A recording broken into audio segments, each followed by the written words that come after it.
നമസ്തേ, പ്രീതാസ് ഗാലറിയിലേക്ക് സ്വാഗതം. എല്ലാവരും സുഖമായിരിക്കുന്നു എന്ന് വിശ്വസിക്കുന്നു. ഇന്ന് നമ്മളിവിടെ ഉണ്ടാക്കാൻ പോകുന്നത് വളരെ പെട്ടെന്ന് തയ്യാറാക്കാൻ പറ്റുന്ന ഒരു പഴത്തിൻ്റെ സ്നാക്കാണ്. ഇത് കുട്ടികൾക്കും മുതിർന്നവർക്കും എല്ലാവർക്കും ഇഷ്ടാവും ചെയ്യും. അധികം എണ്ണയൊന്നുമില്ലാത്ത സ്നാക്കാണ്. വളരെ ഹെൽത്തി ആയിട്ടുള്ളൊരു പഴത്തിൻ്റെ സ്നാക്കാണ് നമ്മളിന്ന് ഉണ്ടാക്കുന്നത്. അപ്പോൾ വീഡിയോ എല്ലാവരും സ്കിപ്പ് ചെയ്യാതെ മുഴുവനായിട്ട് കാണുമെന്ന് വിചാരിക്കുന്നു. വീഡിയോ ഇഷ്ടമായിട്ടുണ്ടെങ്കിൽ ലൈക്ക് ചെയ്യാനും മറ്റുള്ളവർക്കൊക്കെ ഒന്ന് ഷെയർ ചെയ്ത് കൊടുക്കാനും മറക്കില്ലല്ലോ. സബ്സ്ക്രൈബ് ചെയ്യാത്തവർ ഒന്ന് സബ്സ്ക്രൈബ് ചെയ്യാനും മറക്കല്ലേ. എന്നാൽ നമുക്ക് ഈ പഴത്തിൻ്റെ സ്നാക്ക് എങ്ങനെ ഉണ്ടാക്കുന്നത് എന്ന് നോക്കാം. പഴത്തിൻ്റെ സ്നാക്ക് ഉണ്ടാക്കാൻ വേണ്ടിയിട്ട് ഞാനിവിടെ ഒരു വലിയൊരു നേന്ത്രപ്പഴം കഴുകിയെടുത്ത് കൊടുത്തിട്ടുണ്ട്. നല്ല പഴുത്ത പഴമാണ്. കാണുമ്പോൾ തന്നെ നമുക്ക് മനസ്സിലാവും നല്ല പഴുത്ത പഴമാണ്. തൊലിയൊക്കെ നന്നായിട്ട് കറുത്തിട്ടുണ്ടല്ലോ. ഇതുപോലെ നല്ല പഴുത്ത പഴം കൊണ്ട് സ്നാക്ക് ഉണ്ടാക്കുമ്പോൾ സ്നാക്കിന് കൂടുതൽ ടേസ്റ്റാണ്. കാരണം പഴുത്ത പഴമാകുമ്പോൾ നല്ല മധുരം ഉണ്ടാവും. നമുക്കിതിൽ അധികം മധുരമൊന്നും ചേർക്കേണ്ട ആവശ്യമില്ല. ഇനി ഇതൊന്ന് കട്ട് ചെയ്തെടുക്കണം. അതിൻ്റെ തൊലിയൊക്കെ ഒന്ന് കളഞ്ഞതിന് ശേഷം ഒന്ന് കട്ട് ചെയ്ത് തൊലിക്കുമ്പോൾ തന്നെ നമുക്ക് മനസ്സിലാവുന്നുണ്ട്. കാരണം തൊലിയൊക്കെ നല്ല നൈസായിട്ടുള്ള തൊലിയാണ്. തൊലിക്ക് കട്ടി തീരില്ല. അപ്പോൾ നല്ല പഴുത്ത പഴമാണ് അത്. ഇനി ഇതൊന്ന് നാലാക്കി മുറിച്ചതിന് ശേഷം ഒന്ന് ചെറുതാക്കിയിട്ടൊന്ന് കട്ട് ചെയ്തെടുക്കുക. ഞാനിപ്പോൾ ഇവിടെ ഒരു പഴയാണ് എടുത്തിട്ടുള്ളൂ. ഇവിടെ 2 പേർക്കേ ഞങ്ങൾ ഉണ്ടാക്കുന്നുള്ളൂ. നിങ്ങൾക്ക് എത്രത്തോളം ആൾക്കാരുണ്ടെങ്കിൽ അതിനനുസരിച്ചിട്ടുള്ള പഴം എടുത്തോളൂ. ഇപ്പം ഞാനിതാ എല്ലാം ഒന്ന് ചെറുതാക്കിയിട്ട് കട്ട് ചെയ്തെടുത്തിട്ടുണ്ട്. ഇതേപോലൊന്ന് ചെറുതാക്കിയിട്ടൊന്ന് കട്ട് ചെയ്തെടുക്കുക. പിന്നെ ഈ സ്നാക്കിലേക്ക് വേണ്ടിയിട്ട് ഇവിടെ കുറച്ച് കാഷ്നട്ടും എടുത്ത് വെച്ചിട്ടുണ്ട്. ഇനി വേണമെന്നുണ്ടെങ്കിൽ നിങ്ങൾക്ക് കുറച്ച് തേങ്ങ കൊത്തൊക്കെ തേങ്ങ പൊടിയായിട്ട് അരിഞ്ഞിട്ട് അതും ചേർക്കാം. ഒരു 1/4 കപ്പോളം റവയും ഇവിടെ എടുത്ത് വെച്ചിട്ടുണ്ട്. ഇനി നമുക്ക് നമ്മുടെ സ്നാക്ക് ഉണ്ടാക്കാൻ നോക്കാം. അതിന് വേണ്ടിയിട്ട് ഒരു പാൻ വെച്ചിട്ട് അതിലേക്ക് കുറച്ച് നെയ്യിട്ട് കൊടുക്കുക. അധികമൊന്നും വേണ്ട. 1 ടീസ്പൂണോളം നെയ്യിട്ട് കൊടുത്താൽ മതി. കൂടുതലായിട്ടൊന്നും വേണ്ട. ഇപ്പം നെയ്യൊക്കെ ഒന്ന് ഉരുകി വന്നിട്ടുണ്ട്. ഇനി ഇതിലേക്ക് നമ്മൾ ഈ എടുത്ത് വെച്ച കാഷ്നട്ട് ഉണ്ടല്ലോ അത് ഇതിലേക്ക് ഇട്ട് കൊടുക്കുക. ഇട്ടതിന് ശേഷം ഇതൊന്ന് വറുത്ത് കോരിയെടുക്കാം. സാധാരണ നമ്മൾ സ്നാക്കിലേക്കൊക്കെ വറുക്കണില്ലേ, ബ്രൗൺ കളർ ആവുന്നത് വരെ വറുക്കണില്ലേ, അതുപോലെ വറുത്തെടുത്താൽ മതി. ഇപ്പം കാഷ്നട്ടിൻ്റെ കളറൊക്കെ ഒന്ന് മാറി വന്നിട്ടുണ്ട്. ഇനി നമുക്കിതൊരു ബൗളിലേക്ക് കോരി മാറ്റാം. കണ്ടില്ലേ, ഇതേപോലെ ഒന്ന് ഫ്രൈ ചെയ്തെടുക്കുക. ഇനി ഈ ബാക്കി നെയ്യിൽ നമ്മൾ പരിഞ്ഞു വെച്ച പഴമിട്ടിട്ട് ഒന്ന് വഴറ്റിയെടുക്കുക. ഒരുപാട് നെയ്യോ എണ്ണയൊന്നും ചേർക്കേണ്ട ആവശ്യമില്ല. ഇതേപോലെ കുറച്ച് നെയ്യ് മതി. പഴം അതെ പെട്ടെന്ന് വഴന്ന് കിട്ടും. ഒരുപാട് നേരിട്ട് വഴറ്റേണ്ട ആവശ്യമില്ല. നല്ല പഴുത്ത പഴമാണ്. അപ്പോൾ അധികം നേരമൊന്നും വേണ്ട, പെട്ടെന്ന് വഴന്ന് കിട്ടും. ഇപ്പോൾ പഴമൊക്കെ നന്നായിട്ട് വെന്തിട്ട് തൊട്ട് കഴിഞ്ഞാൽ തന്നെ ഉടഞ്ഞു പോണ പരുവത്തിലായിട്ടുണ്ട്. ഇനി ഇതിലേക്ക് കുറച്ച് പഞ്ചസാര ഇട്ട് കൊടുക്കാം. ഒരു 2 ടേബിൾ സ്പൂൺ പഞ്ചസാര ഞാൻ ഇട്ട് കൊടുക്കുന്നുണ്ട്. പഞ്ചസാര ഇട്ടിട്ട് നന്നായിട്ടൊന്ന് വഴറ്റിയെടുക്കുക. പഞ്ചസാരയൊക്കെ അലിഞ്ഞ് ആ പഴത്തിൽ യോജിച്ച് ആവുന്നത് വരെ ഒന്ന് വഴറ്റിയെടുക്കുക. ഷുഗറൊക്കെ ഉള്ളവർക്ക് ഇത് സ്കിപ്പ് ചെയ്യാവുന്നതേ ഉള്ളൂ. പഴത്തിന് അത്യാവശ്യം നന്നായിട്ടുള്ള മധുരം ഉണ്ട്. കുട്ടികൾക്കൊക്കെ ആകുമ്പോൾ കുറച്ചുകൂടി മധുരം ഉണ്ടാകുമ്പോൾ ഒന്ന് സ്നാക്കിന് ഒന്നുകൂടി ടേസ്റ്റ് കൂടുകയുള്ളൂ. അതുകൊണ്ടാണ് പഞ്ചസാര ഇട്ട് കൊടുത്തിട്ടുള്ളത്. ഇപ്പോൾ പഴത്തിൽ പഞ്ചസാരയൊക്കെ അലിഞ്ഞ് നേരെ മിക്സ് ആയിട്ടുണ്ട്. ഇനി ഇതിലേക്ക് നമുക്ക് കുറച്ച് തേങ്ങ ഇട്ട് കൊടുക്കാം. കഷ്ടിയൊരു 1/2 കപ്പോളം ഫ്രഷ് തേങ്ങ ഇട്ടിട്ട് നന്നായിട്ടൊന്ന് മിക്സ് ചെയ്തെടുക്കുക. ആ തേങ്ങയും പഴത്തിൽ നേരെ മിക്സ് ആവുന്ന തരത്തിലൊന്ന് മിക്സ് ചെയ്തെടുക്കുക. തേങ്ങയൊക്കെ ഇടുമ്പോൾ നമ്മുടെ സ്നാക്കിന് ഒന്നുകൂടി ടേസ്റ്റ് കൂടുകയുള്ളൂ. ഇപ്പോൾ തേങ്ങയൊക്കെ പഴത്തിൽ നേരെ മിക്സ് ആയിട്ടുണ്ട്. ഇനി ഇതിലേക്കൊരു 1/4 ടീസ്പൂൺ ഏലക്കാപ്പൊടി ഇട്ട് കൊടുക്കുക. ഇത് പഞ്ചസാരയും ഏലക്കയും കൂടി പൊടിച്ച പൊടിയാണത്. ഒരു 1/4 ടീസ്പൂൺ ചുക്കുപൊടിയും കൂടി ഇട്ടിട്ട് നന്നായിട്ടൊന്ന് മിക്സ് ചെയ്തെടുക്കുക. ഇനിയിപ്പോൾ നിങ്ങളുടെ കയ്യിൽ ചുക്കുപൊടി ഇല്ലെങ്കിൽ ഏലക്കാപ്പൊടി മാത്രം ഇട്ട് കൊടുത്താലും മതി. ചുക്കുപൊടിയൊക്കെ ഇടുമ്പോൾ ഒന്നുകൂടി ടേസ്റ്റ് കൂടുകയുള്ളൂ.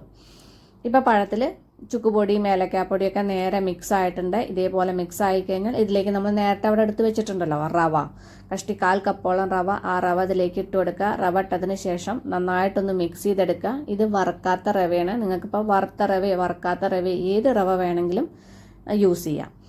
ഇപ്പം നമ്മുടെ റവയൊക്കെ ആ പഴത്തിൽ നേരെ മിക്സ് ആയിട്ടുണ്ട്. ഇതേപോലെ മിക്സായ ഇതിലേക്ക് നമുക്ക് കുറച്ച് പാൽ ഒഴിച്ചു കൊടുക്കാം. ഒരു 1/2 കപ്പോളം പാൽ ഇതിലേക്ക് ഒഴിച്ചു കൊടുക്കുക. പാൽ ഒഴിച്ചതിന് ശേഷം നന്നായിട്ടൊന്ന് മിക്സ് ചെയ്തെടുക്കുക. പഴമൊക്കെ നല്ല കട്ടിയായിട്ടല്ലേ, റവയൊക്കെ കട്ടിയായിട്ടല്ലേ, ആ പാലിൽ നേരെ മിക്സ് ആവുന്ന തരത്തിലൊന്ന് മിക്സ് ചെയ്തെടുക്കുക. മിക്സ് ചെയ്തതിന് ശേഷം നല്ല മീഡിയം ടു ലോ ഫ്ലെയിമിൽ വെച്ചിട്ട് അതൊന്ന് വറ്റിച്ചെടുക്കുക. ആ പാലൊക്കെ ഒന്ന് വറ്റിച്ചെടുക്കണം. അപ്പോഴേക്കും നമ്മുടെ റവി ഒന്ന് തിളച്ചിട്ട് ആ പാലിൽ വെന്ത് കിട്ടും. ഇപ്പോൾ പാലൊക്കെ വറ്റിയിട്ടുണ്ട്. ആ റവിയും ഒക്കെ നന്നായിട്ട് വെന്തിട്ടുണ്ട്. ഇനി ഇതിലേക്ക് വേണമെന്നുണ്ടെങ്കിൽ നമുക്കൊരു ലേശം നെയ്യിട്ട് കൊടുക്കാം. കഷ്ടി ഒരു 1/2 ടീസ്പൂണോളം നെയ്യിട്ട് കൊടുക്കാം. ഓപ്ഷണലാണ്. വേണ്ടാന്നുണ്ടെങ്കിൽ നിങ്ങൾക്കത് സ്കിപ്പ് ചെയ്യാവുന്നതേ ഉള്ളൂ. നെയ്യിടുമ്പോൾ ഒന്നുകൂടി ടേസ്റ്റ് ആക്കി അടിക്കുമ്പോൾ പഴത്തിൻ്റെ ഉള്ളിലൊക്കെ നല്ല അല്ലെങ്കിലും മണം ഉണ്ടാവും. കാരണം നമ്മൾ നേരത്തെ നെയ്യിലല്ലേ ഒന്ന് വഴറ്റിയിട്ടുള്ളത്, അതുകൊണ്ട് മണം ഉണ്ടാവും. എന്നാലും വേണമെന്നുണ്ടെങ്കിൽ മാത്രം നിങ്ങൾക്ക് യൂസ് ചെയ്താൽ മതി. ഇപ്പം നെയ്യൊക്കെ ഇട്ടിട്ട് നേരെ മിക്സ് ആയിട്ടുണ്ട്. ഇനി ഇതിലേക്ക് നമ്മുടെ നേരത്തെ ഫ്രൈ ചെയ്ത് വെച്ച കാഷ്നട്ട് ഉണ്ടല്ലോ, ആ കാഷ്നട്ടും ഇതിലേക്ക് ഇട്ട് കൊടുക്കുക. ഇട്ടതിന് ശേഷം നന്നായിട്ടൊന്ന് മിക്സ് ചെയ്തെടുക്കുക. നമ്മുടെ റവിയും പഴത്തിലേക്ക് വെള്ളമൊക്കെ നന്നായിട്ട് വറ്റി ഡ്രൈ ആയിട്ടുണ്ട്. അപ്പം നേരെ ആ കാഷ്നട്ടൊക്കെ പഴത്തിൽ എല്ലാ ഭാഗത്തും നേരെ പോലെ ആവുന്ന തരത്തിലൊന്ന് മിക്സ് ചെയ്തെടുക്കുക. ഇനി നമുക്ക് സ്റ്റൗ ഓഫ് ചെയ്തിട്ട് ഇത് വേറൊരു പ്ലേറ്റിലേക്ക് ഇട്ടിട്ട് ഇതൊന്ന് ചെറുതായിട്ടൊന്ന് തണുക്കാൻ വയ്ക്കാം. ഇപ്പം പഴം ചെറുതായിട്ടൊന്ന് തണുത്തിട്ടുണ്ട്. ഇനി ചെറിയ ചെറിയ ഉരുളകളാക്കിയിട്ട് നമുക്ക് ഏത് ഷേപ്പിൽ വേണമെങ്കിലും ഉണ്ടാക്കിയെടുക്കാം. നല്ലോണം തണുക്കരുത്, ചെറിയൊരു ചൂട് ആവശ്യമാണ് അതിന്. ചെറിയ ചൂടിൽ ഇതുപോലെ ഉരുട്ടിയിട്ട് ഞാനിപ്പോൾ ഇതൊരു സ്ക്വയറാക്കിയിട്ട് ഉണ്ടാക്കിയെടുക്കാനാണ് ഉദ്ദേശിക്കുന്നത്. നിങ്ങൾക്ക് ഏത് ഷേപ്പിൽ വേണമെങ്കിൽ ഉണ്ടാക്കാം, റൗണ്ടായിട്ടോ ട്രയാങ്കിളായിട്ടോ, ഇനി അതല്ലെങ്കിൽ ചെറിയ ചെറിയ കുഞ്ഞു ലഡ്ഡു പോലെ ഉരുളകളാക്കിയിട്ട് ലഡ്ഡു പോലെ എങ്ങനെ വേണമെന്നെങ്കിലും ഉണ്ടാക്കാം. കാരണം ഇത് നല്ല ഈസിയാണ്, നല്ല കട്ടിയായിട്ടുള്ളതാണ്. നമ്മുടെ ഇഷ്ടത്തിന് അനുസരിച്ചിട്ട് ഏത് ഷേപ്പിൽ വേണമെങ്കിൽ ഉണ്ടാക്കാനും യാതൊരു പണിയില്ല. ഞാൻ ആ സെൻറ്ററിൽ ഒരു കാഷ്നട്ടൊക്കെ വെച്ചിട്ട് ഇത് അതേപോലെ സ്ക്വയർ ആക്കിയിട്ടൊന്ന് റെഡിയാക്കിയിട്ടുണ്ട്. കണ്ടില്ലേ, ഇതേപോലെ ഒന്ന് റെഡിയാക്കാം. ഇനി നമുക്കിത് ഈ പ്ലേറ്റിലേക്ക് മാറ്റി വയ്ക്കാം. ഇതുപോലെ എന്നിട്ട് ബാക്കിയുള്ളതും കൂടി ഒന്ന് റെഡിയാക്കിയെടുക്കാം. അതെല്ലാം ചെറിയ ചെറിയ സ്ക്വയർ ആക്കിയിട്ട് റെഡിയാക്കി എടുത്തിരുന്നു. ആ ഒരു പഴത്തിൽ, വലിയൊരു പഴത്തിൽ 10 എണ്ണം ഉണ്ടാക്കാനുള്ളതുണ്ടായിരുന്നു. ഇനി നമുക്കിതൊന്ന് ഫ്രൈ ചെയ്തെടുക്കാം. അതിന് വേണ്ടിയിട്ട് ഒരു പാൻ വെച്ചിട്ട് അതിലേക്ക് കുറച്ച് എണ്ണ ഒഴിച്ചു കൊടുക്കുക. അധികമൊന്നും വേണ്ട, 1 ടേബിൾ സ്പൂണൊക്കെ എണ്ണ ഒഴിച്ചു കൊടുത്താൽ മതി. എണ്ണ ഒഴിച്ചതിന് ശേഷം ഇതേപോലെ പാൻ ഒന്ന് ചുറ്റിക്കുക. ഇനി വേണമെന്നുണ്ടെങ്കിൽ, ഒരു ഓപ്ഷണലാണ്, വേണമെന്നുണ്ടെങ്കിൽ ഒരു 1/2 ടീസ്പൂൺ നെയ്യ് കൂടി ഇട്ട് കൊടുക്കുക. ഒരു മണത്തിന് വേണ്ടിയിട്ട് വേണമെന്നുണ്ടെങ്കിൽ മാത്രം ചേർത്താൽ മതി. ഇപ്പം നെയ്യും അത് ഉരുകി വന്നിട്ടുണ്ട്. ഇനി ഇതിലേക്ക് നമ്മൾ നേരത്തെ അവിടെ ഉണ്ടാക്കി വെച്ച സ്നാക്ക് ഉണ്ടല്ലോ, അത് ഓരോന്നായിട്ട് ഇട്ട് കൊടുക്കുക. വിട്ടിട്ട് ഒന്ന് ഇട്ട് കൊടുക്കുക. എല്ലാം നമുക്ക് ഒരു പാനിൽ ഫ്രൈ ചെയ്തെടുക്കാനുള്ളതേ ഉള്ളൂ. ചെറിയ ചെറിയ സ്ക്വയർ ആക്കിയിട്ടല്ലേ നമ്മൾ ഉണ്ടാക്കിയെടുത്തിരുന്നത്. അപ്പോൾ അതെല്ലാം നമ്മുടെ ഒരു പാനിൽ തന്നെ കൊള്ളും. ഇത് ഒരു സൈഡായിട്ടുണ്ട്. ഇനി മറ്റേ സൈഡും കൂടി ആവാൻ വേണ്ടിയിട്ട് ഇതെല്ലാം ഒന്ന് തിരിച്ചിട്ട് കൊടുക്കുക. പിന്നെ നല്ല ലോ ഫ്ലെയിമിൽ വെച്ചിട്ട് ഫ്രൈ ചെയ്തെടുത്താൽ മതി. കൂടുതലായിട്ട് ഇത് കുക്കാവാനൊന്നുമില്ല. റവിയും പഴവും ഒക്കെ നേരത്തെ തന്നെ വെന്തതാണ്. അപ്പോൾ കൂടുതലായിട്ട് ഫ്രൈ ചെയ്യാനില്ല. അതിൻ്റെ കളറൊന്ന് മാറി കിട്ടിയാൽ മതി. ഇനി മറ്റേ സൈഡും ആയോന്നൊന്ന് തിരിച്ചിട്ട് നോക്കാം. മറ്റേ സൈഡും ചെറുതായിട്ട് ലൈറ്റ് ബ്രൗൺ കളറായിട്ടുണ്ട്. ഇതുപോലെ ഒന്ന് ഫ്രൈ ആയാൽ മതി. ഒരുപാട് നേരം ഫ്രൈ ആക്കേണ്ട ആവശ്യമില്ല. പഴവും റവയൊക്കെ നേരെ വെന്തതാണ്. അപ്പോൾ അതൊന്ന് കളറ് മാറി വന്നാൽ മതി. ഇനി നമുക്കിതൊരു പ്ലേറ്റിലേക്ക് കോരി മാറ്റാം. സ്ട്രെയിനറിലൊന്നും കോരിയെടുക്കേണ്ട ആവശ്യമില്ല, കാരണം ഡീപ് ഫ്രൈ ഒന്നല്ലല്ലോ ചെയ്തിട്ടുള്ളത്. ഇനി നമുക്കിതൊരു സെർവിങ് പ്ലേറ്റിലേക്ക് വെക്കാം. വളരെ എളുപ്പമാണ് ഉണ്ടാക്കാൻ. അധികം എണ്ണയൊന്നും ചേർക്കാത്ത വളരെ ഹെൽത്തി ആയിട്ടുള്ളൊരു സ്നാക്കുമാണ്. ഞാൻ പഴത്തിൻ്റെ വേറെ ഒരുപാട് സ്നാക്സ് ചാനലിൽ ഇട്ടിട്ടുണ്ട്.